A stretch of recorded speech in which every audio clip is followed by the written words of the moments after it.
तुकाराम बीज निमित्त उपमुख्यमंत्री एकनाथ शिंदे आता देहूमध्ये दाखल झालेले आहेत।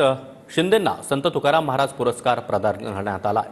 तुकाराम बीज सोहळ्यानिमित्त शिंदेंना या पुरस्काराने सन्मानित करण्यात आला आहे। तर ही दृश्य आपण पाहतो आहोत। उपमुख्यमंत्री एकनाथ शिंदे यांना संत तुकाराम महाराज पुरस्काराने गौरवण्यात आलेला आहे। देहू संस्थानकडून हा पुरस्कार दिला जातो आणि या पुरस्काराने आता एकनाथ शिंदे यांचा सन्मान करण्यात येतो। आज तुकाराम बीज आहे, अर्थात तुकाराम महाराजांचं सदेह वैकुंठ गमन।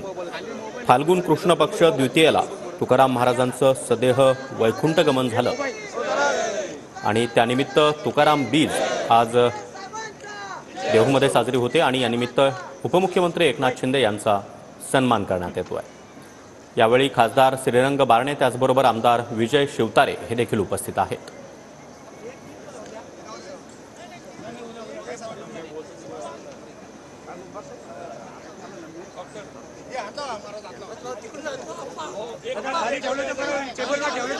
संत तुकाराम महाराज संस्थानच्या वतीनं राज्याचे उपमुख्यमंत्री एकनाथ शिंदे यांना संत तुकाराम महाराज पुरस्काराने सन्मानित करण्यात येत आहे।